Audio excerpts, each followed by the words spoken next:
am tearing up. I just about screamed right now, and I'm not even there. Now that's inspirational, Natalie. I feel inspired today.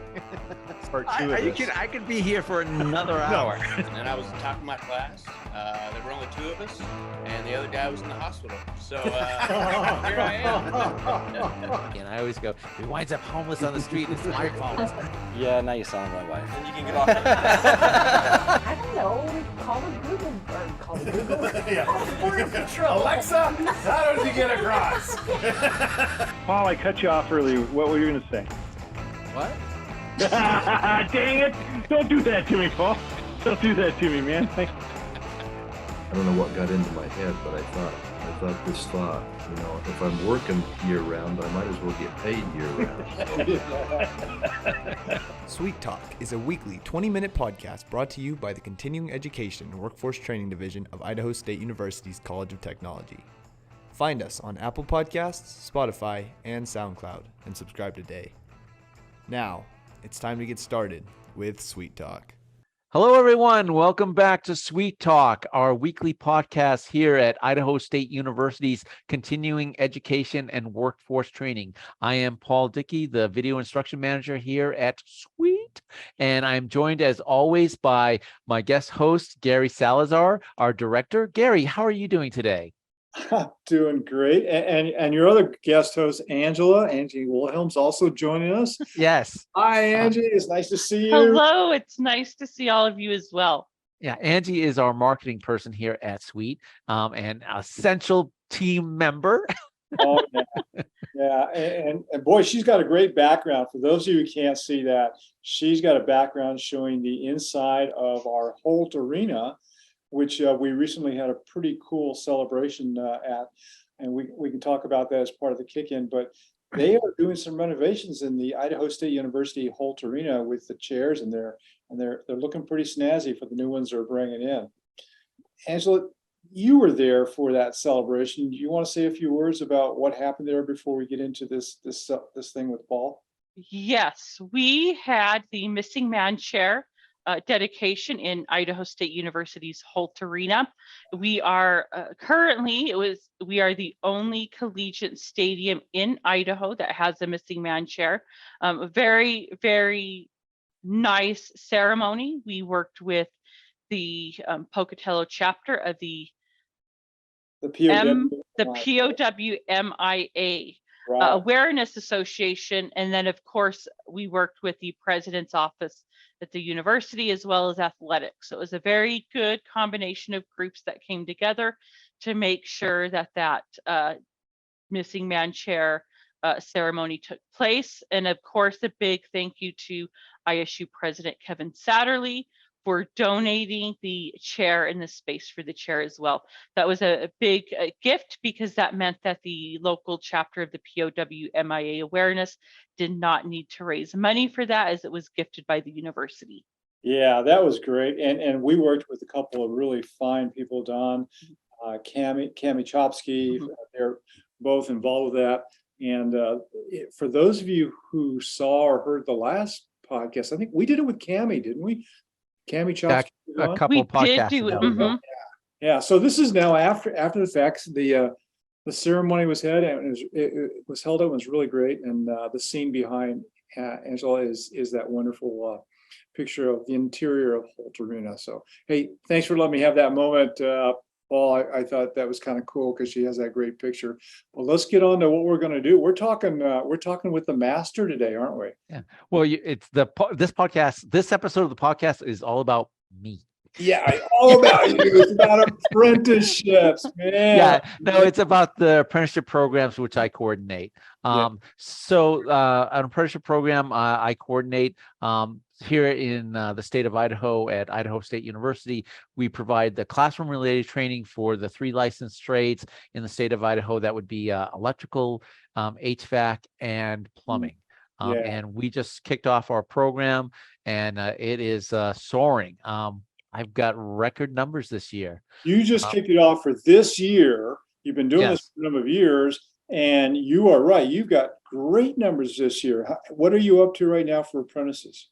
I am up to 296 apprentices this year.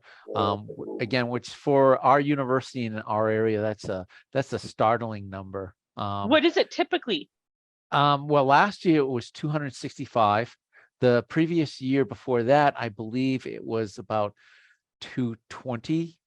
So it's been going up and up. It's surprisingly we we had an increase over the COVID period. Yeah. They were, the construction people were considered essential workers, so there was still a demand for them, and there were many projects that were continuing, so that number was still rising. And again, we had an astonishing increase this year. Yeah, I got some ideas on why that might be, but I'm sure you do as well. I mean, you and your faculty have really worked hard on those programs, but you're doing something special. It's not just a traditional classroom anymore. You've moved into the digital world with your apprenticeships, haven't you? Yeah, and I think that maybe that might be a kind of a draw for some of the students. So, prior to COVID, I always like to boast about this because I was doing it before COVID. We started streaming the lectures live. We're charged with providing the didactic portion of their classroom related training. They get their hands on from on the job. So it's all classroom. So we're doing lectures and so forth for the students.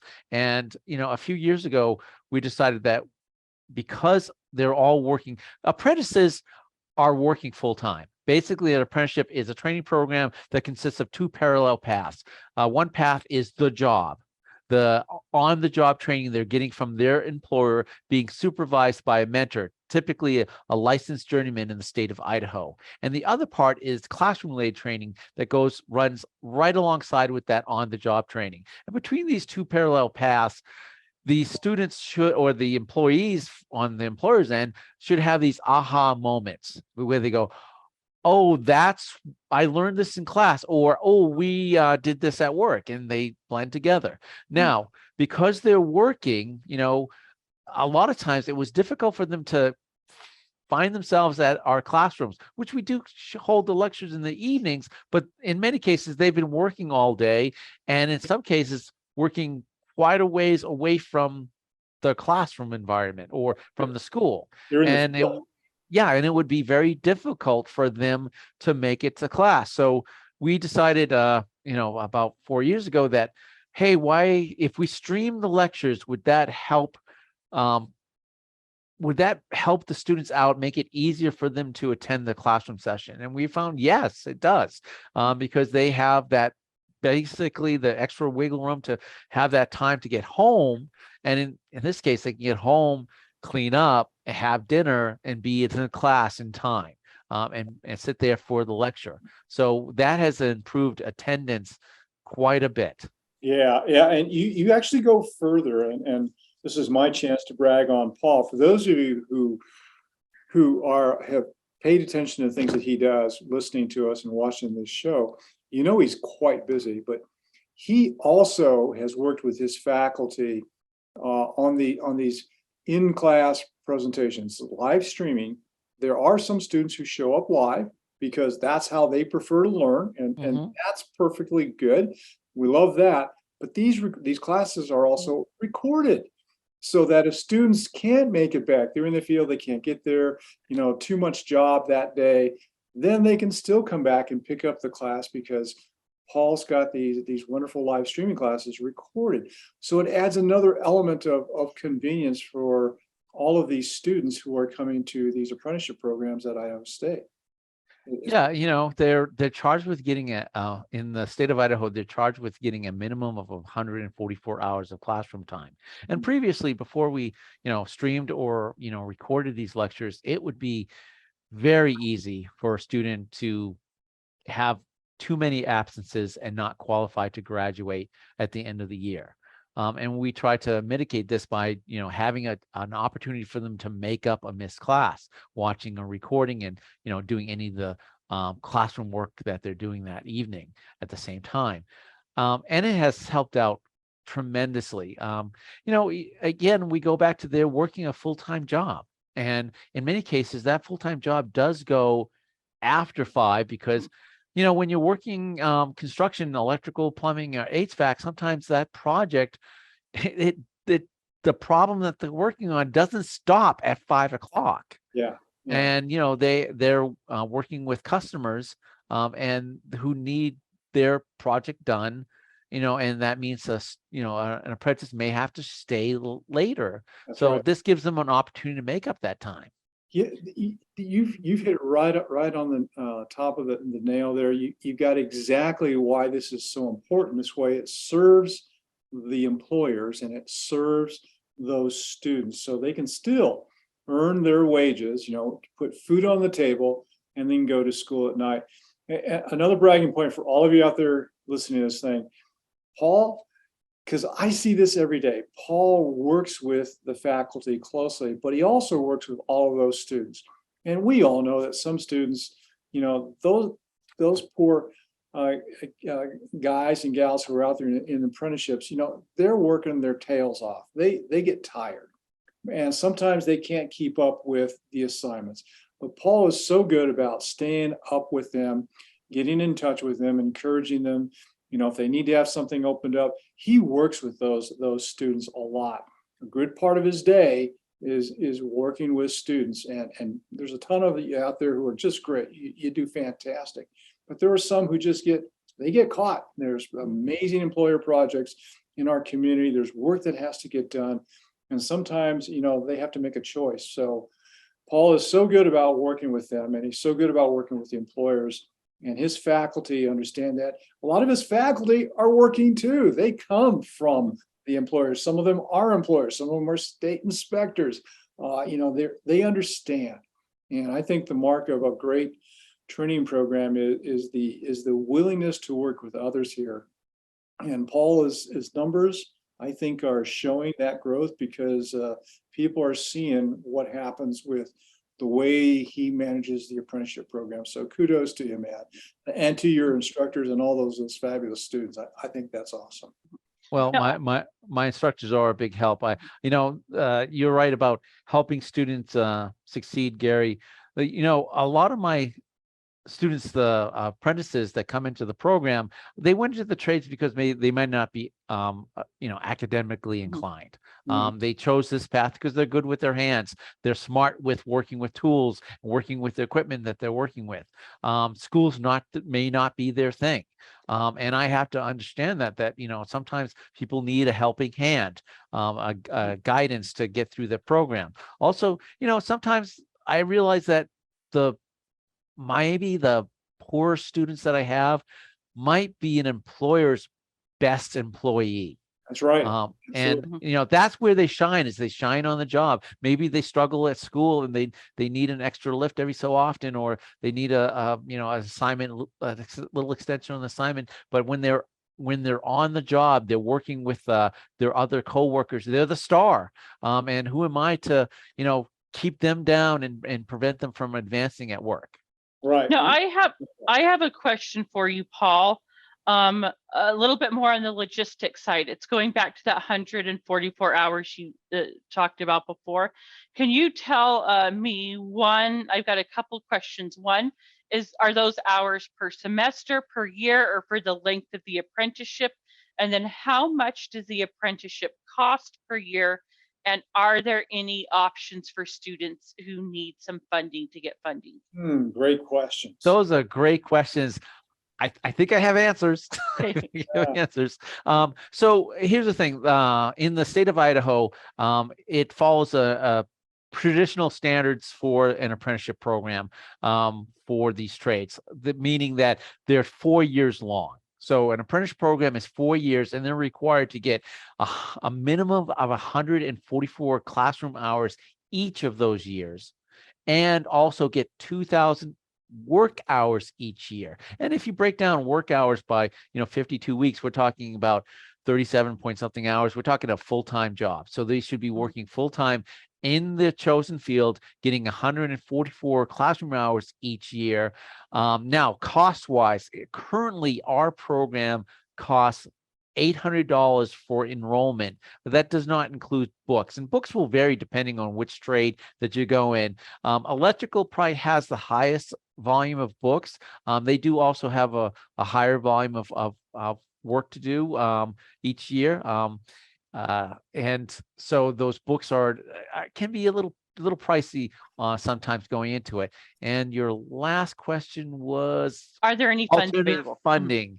So currently in the state of Idaho, we have this program called Launch. And Launch will provide some funding for approved students on certain approved trades or educational programs. And the apprenticeship program is one of those programs. So a prospective apprentice coming into the program could apply for Launch and get up to 90% of the program paid for. Yeah. They'd be responsible for 10%, but I found out just last week that there's another organization, Equus, who will actually pay the 10% for them and help them with the cost of their books, if they qualify. So anyone out there who's interested in the trades, because here's the thing, another thing that we might want to point out is the trades. An apprenticeship is a good understanding or pathway for advancement and also wage increases. But that means that someone can come into an apprenticeship program year one. That's what we call the newbies, the year ones, with little or no knowledge, but that also is reflected in their pay scale. So someone might be coming in at a much lower wage scale as a year one, and they're not making as much as, say, a fourth year student or a journeyman. So they may easily qualify for these financial aids. Oh yeah. Hey, just heads up, Paul, we're getting close to the end, so we got so many. Oh my word! Yeah. Let's clarify something here. You've been talking about the apprenticeship programs that you're managing called the trades. Right. There are other apprenticeship programs under what is called the registered apprenticeship umbrella. Yes. Could you talk about that a little bit?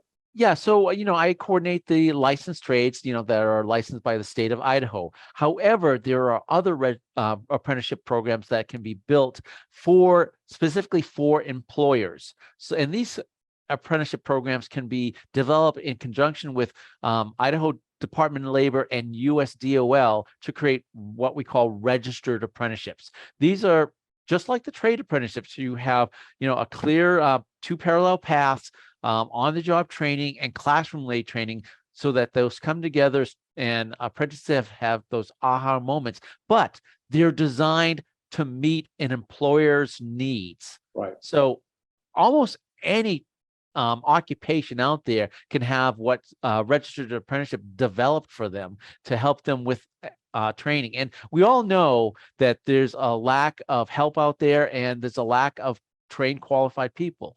Now, again, you have to remember, apprenticeship brings in someone with little or no experience, but that wage scale matches. So you bring someone in at a lower wage scale, and as they increase in a apprenticeship program, that wage scale increases as their knowledge increases. Right. And in those registered apprenticeships, those aren't necessarily 4 years in length. They're probably a year, 2 years. No. Is that right? So again, with the help of Idaho DOL, Department of Labor, and USDOL, we'll look at an employer's need, help them develop what's called standards.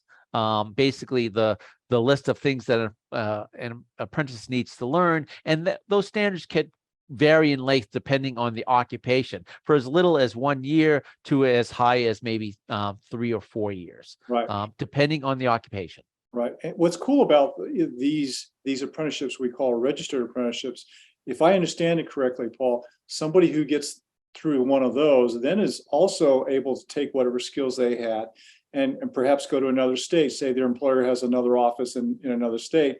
It's the same job. They could move over there in that apprenticeship. That still benefit, if they haven't finished it, they could still complete it there. Is that right? Yeah, so these apprenticeships, the registered apprenticeships, are approved by USDOL. So basically, they're recognized by the federal government as a USDOL approved apprenticeship. And then they, once they complete, they get a certification that they've completed this apprenticeship, which they can bring to other employers. And it should be recognized by other employers in other states. Hey, they've got this training that's approved by the federal government, and the standards that go along with that, meaning the tasks that they've learned in that apprenticeship. Yeah. So, hey, yeah, we're really getting close, but I'm gonna say the word. You got to help me out here. You are working on a few other registered apprenticeships, aren't you? Can you give us maybe a clue? There's something with a tribe. Aren't we doing something? Yeah. With So we do work. We're working with Taro, which is the local training organization for the tribe, Shoshone-Bannock tribe. And then they already have some registered apprenticeships that we provide. In fact, they have registered electrical, plumbing, and HVAC, and we help them with that training because we're providing it already. But we also have a carpentry apprenticeship that we provide the classroom related training for them. And also we're trying to help them develop a heavy equipment apprenticeship as well. And then industry construction, basically heavy duty construction apprenticeship. Yes. And then also working with Idaho State University on a cybersecurity apprenticeship. Basically, there's a great need for cybersecurity. It's becoming a hot topic almost anywhere. We have a widely recognized national program for cybersecurity already, and we're developing an apprenticeship for employers that already have maybe employees that have certain qualifications but don't meet those qualifications. They can bring them in and move them through already existing cybersecurity apprenticeship that we're developing, so that they can get that additional training. And those not only the industry recognized certifications, but also the US DOL certification as well. And then. That's so cool. And then a timer went off, but we'll finish what you're going to say. So one last thing is, I don't know how this will develop, but we had an outreach from NADA, which is Gary, NADA Automotive Dealers Association, NADA. Yeah. And NADA, and they reached out to us as registered apprenticeship experts to help them with registered apprenticeship that they would like to develop. Even though it's not in Idaho, they knew of the work that we were doing and wanted us to help them develop something and lead them down that path. Again, I don't know how that will develop, but I'm actually in a workshop lab with someone from NADA right now. Right. That is so cool. And the last one was, did you say community health program? You're working with community. Oh yeah, yes. Yeah. Right now, another Idaho State University department who's developing a community health apprenticeship, and we're working with them to help them administer their reporting for them. Because when you have a USDOL approved registered apprenticeship, there is some reporting that goes along with that, and we're going to help them with that. So all of you can see as we're wrapping this up, Paul, he's quite a busy guy, and we have barely touched all the things he does, but related to apprenticeships, this programs that Paul's overseeing is just doing remarkable work. It's involving a lot of different strings that have got to come together. And anybody who wants to learn more about apprenticeships, I mean, if they wanted to get in touch with you, Paul, what would be the best way for them to reach you?